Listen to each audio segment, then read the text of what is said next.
Shalom. We are now going to study a Sicha from Likutei Sichos, Chelek Yud Bet, volume 12, for Parshas Behar, the second Sicha. Before we begin, you will notice something as you learn the Sicha, especially if you have less of a background in Aramaic. You'll notice that this Sicha, although this book was written in Lashon HaKodesh, in Hebrew, but it's not pure Hebrew, it's not pure Lashon HaKodesh. Rather, it's blended with expressions, terms, words from Aramaic. I would compare it to studying a Rashi on any given page of Gemara. You'll find many times that the Rashi is not purely Lashon HaKodesh, rather, it's blended with expressions from the Talmud, which you become accustomed to over time, terms, expressions, and so on. So if you were to, for example, to look in a dictionary, a good Hebrew dictionary, even an extensive Lashon HaKodesh dictionary, you may not find certain words here in that dictionary, certain words from the Sicha, that is, because it's Aramaic. But that's okay. You get used to the terms. With time, you get used to the lingo. By the time we're done this Sicha, by the time we accomplish this, we will have had the answers and enjoy and appreciate the answers to the following questions.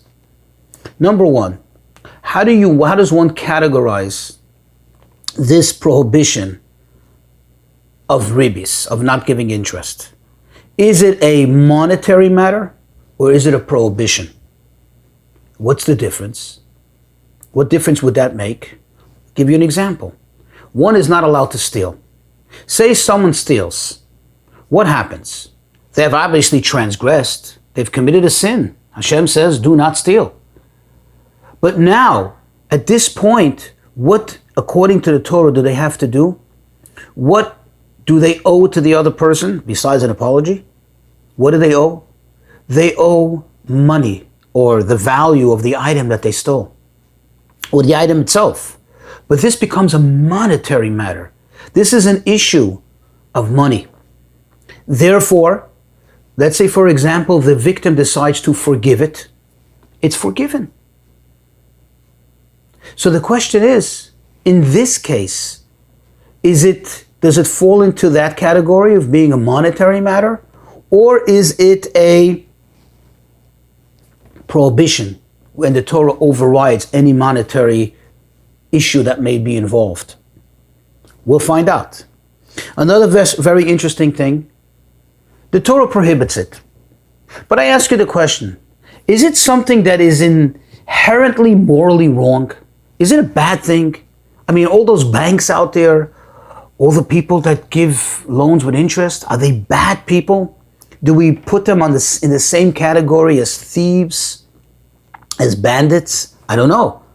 We know it's very taboo as a Jew, from one Jew to another. It's a terrible thing, and the Torah makes a big deal out of it.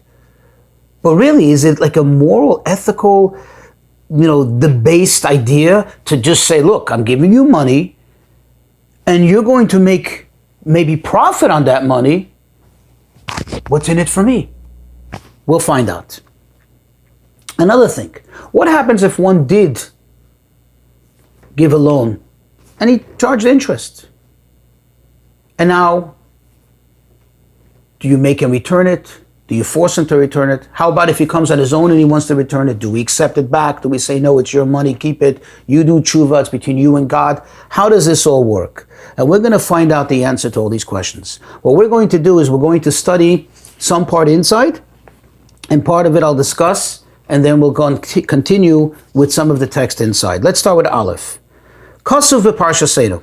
It says in our Parsha, this is Parshas Behar, chapter 25, verse 35 and 36.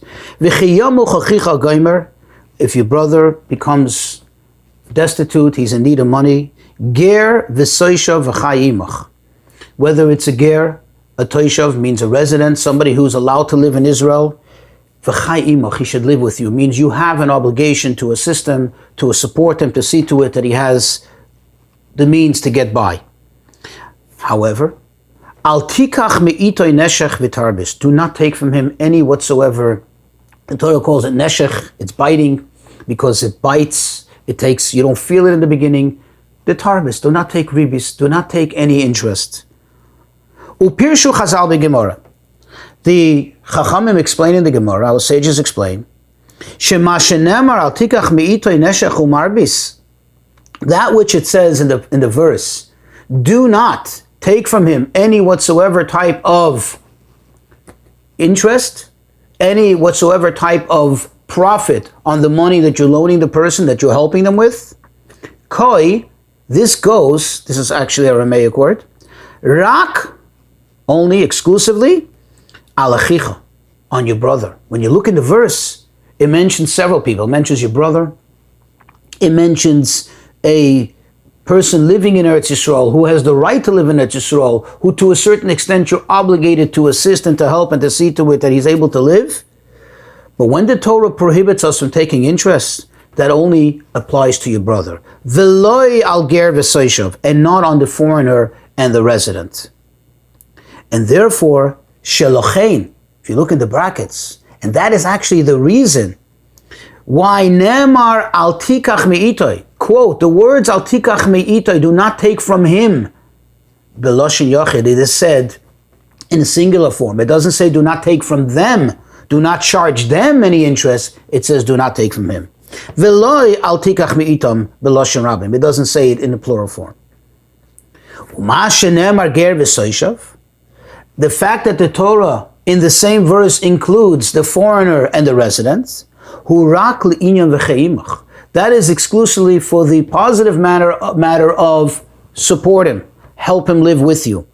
And in quotes, the Rebbe quotes from Rashi, Sha'ata mitzuva l'hachayoisei, you are commanded, you are obligated to see to it that he's able to live. Avaloi le'inyan al tikach me'itoy neshech v'tarbis. But this does not go on the other part of the verse, the prohibition of taking interest. V'kasav harambam. The Rambam writes, ha'akum is the goy, v'ger soishav, and the goy who is on a lesser level than the akum. Akum literally means somebody who worships idols, real goy, and the ger soishav, the person who is a resident in Eretz Yisrael, lovim mehem, you borrow from them, u'melavim mehem, and you can loan to them, biribis, with interest. And he says why? He concludes, la'achicha asur u'lishar ha'olam mutar. It's to your brother, meaning to a fellow Jew, that is prohibited, but to a foreigner, to anyone else, to the rest of the world, it's permitted. And then he continues, u'mitzvas aseh, and it's a positive command, lahashich la'akum, to actually charge the goy interest. Shenemar, because it says in the pasuk, la nochri sashich, to the nochri, to the goy, to the Gentile, you should charge interest. Mipi hashmu alamdu, from tradition we've learned, passed down from generation to generation, shezu mitzvah saseh, that this is actually a positive command. That it's not only permissible, it's not only something that you're allowed, and it's arbitrary, it's up to your decision whether you want to do it or not, but it seems from the Rambam that the Torah obligates you to charge the goy. That means do not give him money for free. Do not give him an interest-free loan. V'hainu, says the Rebbe, and this basically means, sheyeshnam gimel dinim b'halvo beribis. There are three dinim, there are three laws, there are three details in the law of loaning with interest. Yisrael, for another Yid, Asr. You see the word Asr is emphasized in italics. Asr lahalvoy beribis. It's forbidden to give a Yid a loan with interest. Ger v'soishav, mutar lahalvoy beribis. For ger soishav, which this concept no longer exists today, it is allowed, it is permissible. It's up to you. If you choose to charge ribis, you can. But akum, a goy, a real goy, an idol worshiper, mitzvah lakachas mimenu ribis. It's a mitzvah to take ribis from him. V'hinei, and behold, let's analyze this. Ma shehitira haTorah lakachas ribis ma'akum, the fact that the Torah, you see in the last line here on the right column, the word hitira is italic. The fact that the Torah permits and of course not only permits, but that includes in certain cases obligates one to take ribis, to take interest from a guy,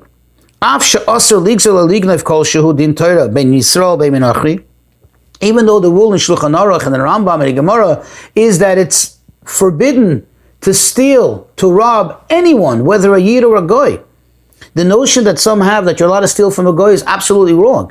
In fact, according to the Rabbi brings here in the footnotes that there's according to certain opinions, it actually may be a biblical prohibition to steal even from a Goy.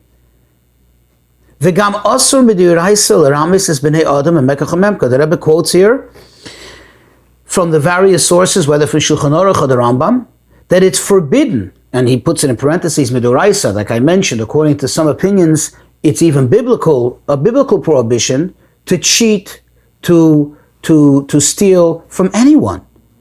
Ve'echad akum ve'echad Yisrael shavim b'davar zeh. And whether it's a Jew, whether it's a guy, they're all both equal. You're not allowed to steal from anyone.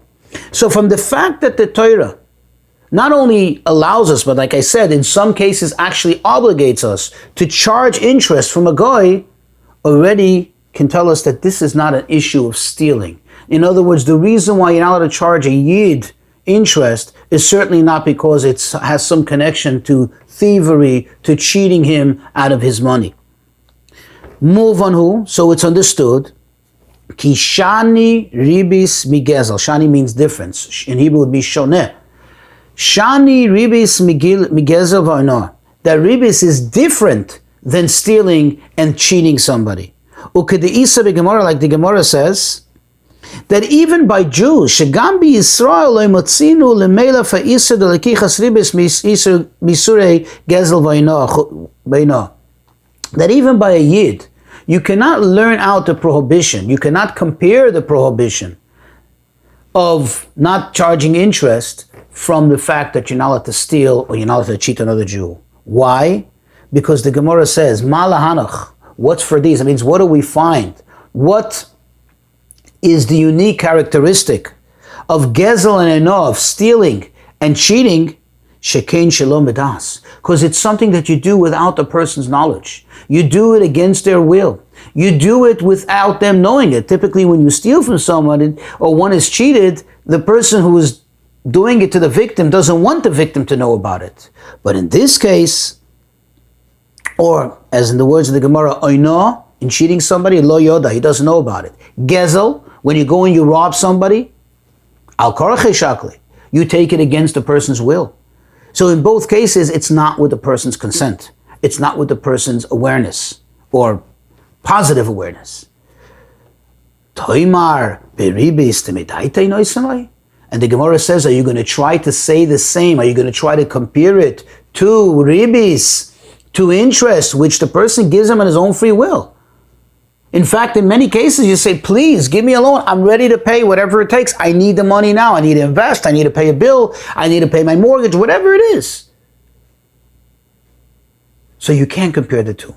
So it's obvious that ribis is not an issue, is not a matter of cheating the person, is not an issue of, or because of you're stealing from him, or mekivan sheharibis shani migezel vayno, and since ribis is different than stealing and then cheating, the lekichas hamamin hu medaitei de haloiva, because the charging of this interest, the charging of the money, is by the full consent and awareness of the borrower.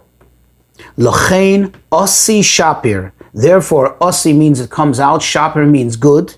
Osi shapir, it comes out very well. Sheloi osra ha'Torah lakachas ribis, that the Torah did not prohibit to take ribis. Hakala migezel, that's much different and more lenient and lighter than stealing and cheating.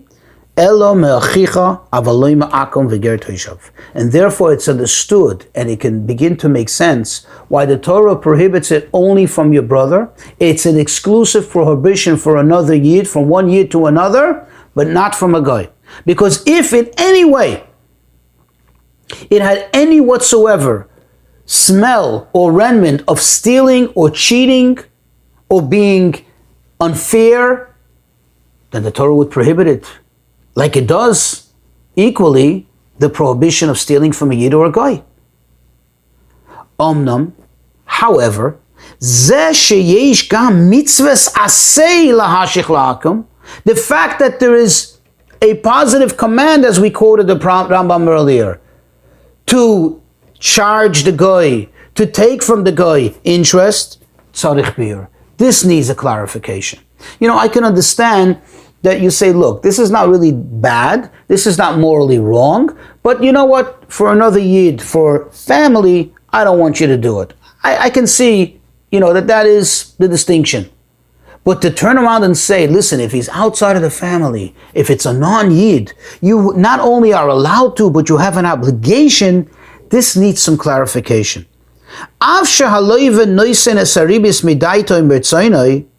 Even though it's true, as we've already stated, that the loiva, the borrower, gives the money, pays the interest from his own will and his own awareness. It's true. However, the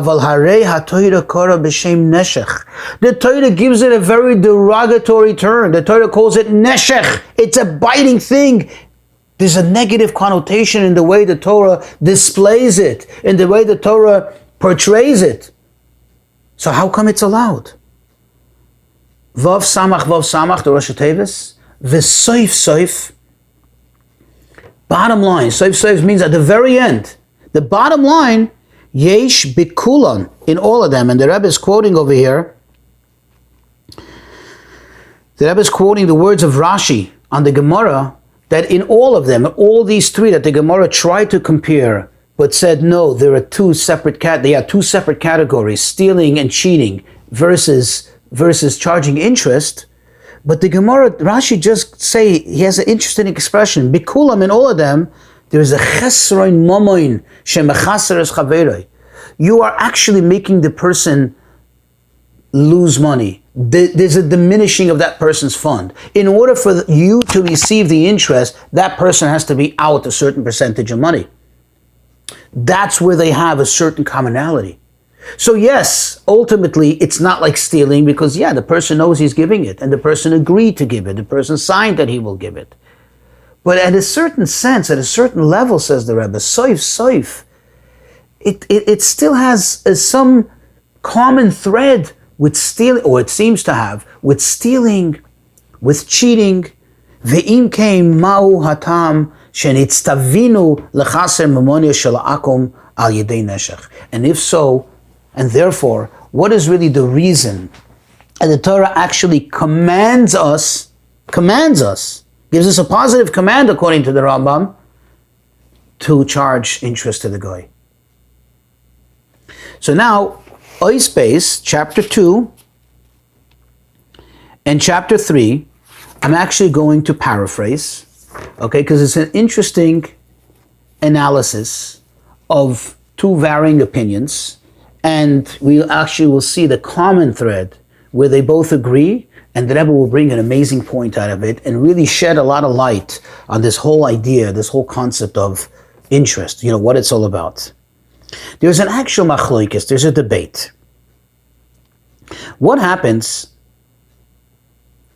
if the lender, after having already collected, said he collected the interest, he certainly did an avera, he was wrong, now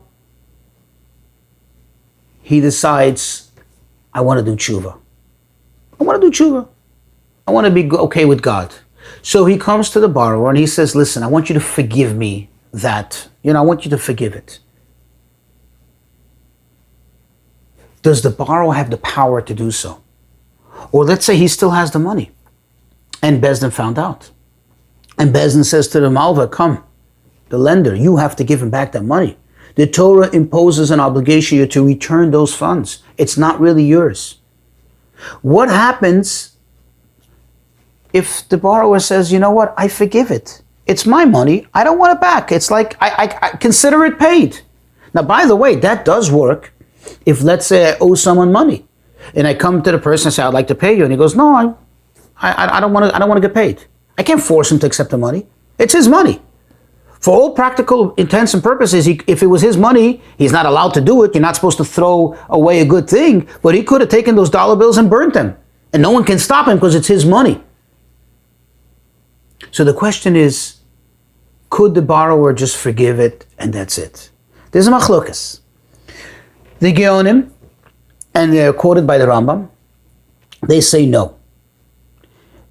They say, I quote the following: all ribis is essentially one forgiving. Meaning, anytime somebody agrees to pay interest, he's essentially forgiving you money that should have rightfully been his, and he's foregoing the money. And yet, what does the Torah do? The Torah comes in and overrides that and says, no, you cannot do that. You cannot do that. Why? Because this is no longer a money matter. This is a prohibition. This is a matter of isur. This is a matter that the fact that the Torah says you cannot do it. And therefore, he can forgive you from today till tomorrow. But the fact is, you owe it to God in a sense. You don't owe it to him. It's not his money. It's not a matter between you and him. It's a matter between you and God. And God says you cannot do it. And therefore, even if he is mochel, even if he forgives it and he's ready to forgo the money, you still have to pay it back. However, the Rosh, Rabbeinu Asher, he argues no. He says that true mechila, forgiving, foregoing, does not in any way help, meaning it's not capable of allowing you to pay ribis in the first place. So if the lover goes, no, it's okay, I'm fine, I don't mind paying him interest. No, it's not okay. The Torah says it's not okay. And the Torah says that money should stay in your pocket. You can't even give it to him, from the back door as a gift, because that would constitute ribis. However, says the Rosh, once the lender received the money already, the money becomes his, and therefore, if the person wants, the person could forgive it. Meaning, if the borrower says, no, I'm okay, I don't want the money back, he can do that. And the malva, the lender, doesn't have to pay the money back. What is behind this? What is the essence of this machlokas, of this debate? The Ritva explains, when one comes to collect ribis, one is not collecting money. One is collecting, so to speak, God's debt. It's God's money, it's not your money. And therefore, no human being, even if that money originated in your pocket, in your bank account, no human being has the power to override God's debt, to wipe it away. Because this is something that the Torah imposed on you. The Torah imposes a prohibition, and the Torah says that money that went from his hand, namely from the borrower's hand to the lender's hand, Hashem says that's mine. And that has to be, the way I want it to come back to me is by you, the lender, giving it back to the borrower. However, the Rosh, Rabbeinu Asher, his opinion is that true, it's only because of God's dictate, it's only because of Hashem that you have taken the money from him wrongfully. In other words, in essence, when you took the money from that person, he gave it to you willingly. It became yours. It's just that Hashem says to you, I want you to give it back. However, the characteristic of this din, of this halacha, is that Hashem says, I want you to give back the money to him that he is out. Meaning, the money that he lost, I want you to fill. I want you to fill that loss. I want you to make up that loss for him. Therefore, if the borrower turns around and says, no, I don't feel like I lost the money, I'm not missing anything, I forgive it, I'm okay with it, then Hashem says, fine, it's okay. You don't owe him the money anymore. What do we see here? What do we see, and how can we bridge together these two opinions? If you think about it, if you go a little beneath the surface, what comes out from the way the Ritva explains these two opinions, these opposing opinions, both of them agree that at some point, and that is the point of when you received, when you collected the interest, both opinions agree that you have now become the owner of that money. It became your money. It's yours, okay? However, the question is, how do we characterize the obligation that the Torah puts on you to return that money? How do we characterize the obligation or the extent of how the Torah views your ownership of that money? Is it something you stole from the person, or is it something you took from the person in a rightful manner? It's just that the Torah added another prohibition on it, which now makes it wrong. So in short, it becomes your money. If you are the lender and you took that money, you took that interest, it's yours. Let's proceed now with chapter 4, Ois Dalet.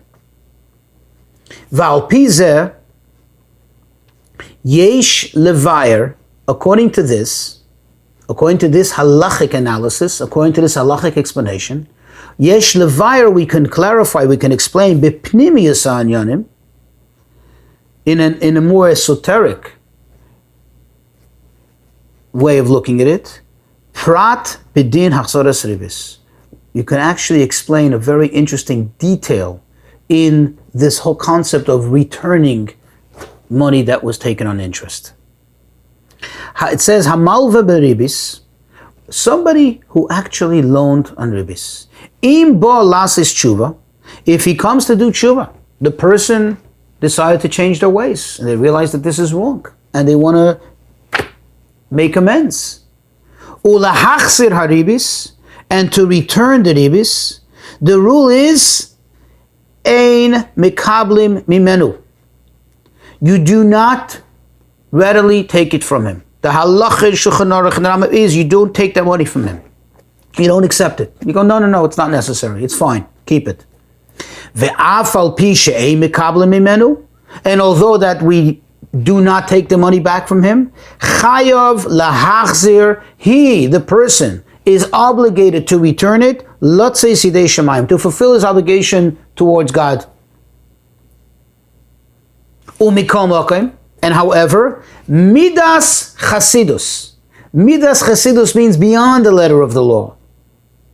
A more pious manner of observing the Torah is shaloi lekabel mimenu, not to take it back from him.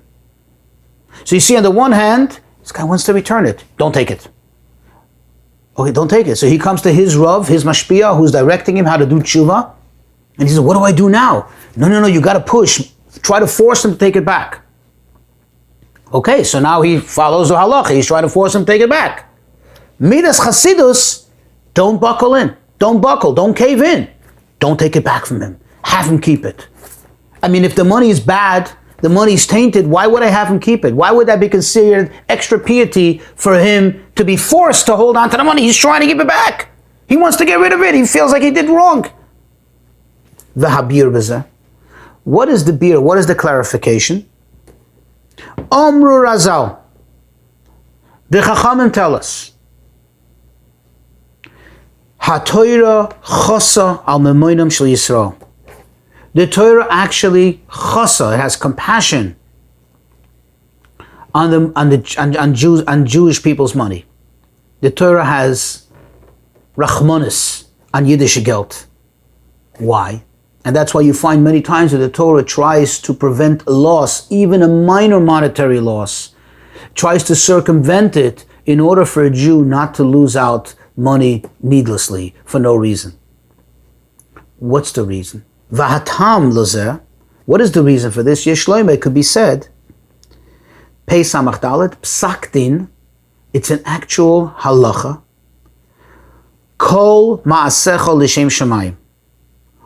Everything you do should always be for the sake of heaven. It's interesting, the Rebbe says it's psak halacha, this comes from Pirkei Avos. The Rebbe considers it halacha. And also there's a pasuk that says, B'chol drachecha da'ehu. Shlomo HaMelech says, in all your ways you should know him. Meaning, in everything you do, in every function in life, even the mundane, it should always be obvious that it's being done for a purpose, with the awareness of Hashem having some purpose from it, or me having a purpose in my relationship with Hashem. B'meila, therefore, kivan shezeu memoinai, since this is your money, since something is your money, and in this case, this becomes your money, olav lekayim psak din ze gam b'chol memoinai. You need to fulfill this psak din, this halacha of serving Hashem with all you've got, with everything that belongs to you, with all your money. Uveloshen harambam, and if we were to quote the Rambam's expressive way, Lo yihye beliboy lekibutz mamayin bilvad elachulu. In Hilchos Deis, so the Rambam tells us hashkafa, how to have a proper outlook on life, the attitude that one has to have. This doesn't exactly conform to halacha, do this or do that. But the Rambam tells us that the approach a Jew has to life is, for example, in earning money. It's not just to earn money so I can be rich, so I can indulge, so I can have a good life. I earn money and I have to do the best at it. So I can do what? So I can support myself, I can support my family, I can learn Torah and do mitzvahs without any worries, without any distractions. And likewise, I can give tzedakah and so on. In other words, with your money, you are meant to fulfill this obligation, this purpose of a yid, that in everything you do, you serve Hashem. Besignoin Torah Chasidus, more in a Chasidus style, let's say the same words from a Hasidic style, a Hasidic perspective. B'memoinam shel Yisrael, in Yiddish Geld, Yeshnam nitzutzin kedoshim. There are holy sparks. There are sparks of holiness. Hashayachim l'shorish nisnasei. Not only are there sparks of holiness, but we know the sparks of holiness have a direct connection, a direct correlation, and therefore have to be elevated through one's neshama. So the money that came to me, the money that's mine, the money that the Torah considers rightfully in my possession, now at least, that has a special connection to my neshama. And all the sparks of holiness that are in that money is now up to me, to my neshama. My neshama has the power, has the potential, and therefore the only one that's able to elevate those sparks of holiness. V'hinei, mikivon shehidbiya HaKadosh Baruch Hu eseilamai, since Hashem made the nature in His world, ba'ofen v'seder zeh, in such a manner, in such an order that what? Sheha'adam yochol laharviach b'kaspoi, that a person can, that you could, whether you're allowed to or not is a separate issue, but potentially there is an ability, there's a possibility to earn through your money. How?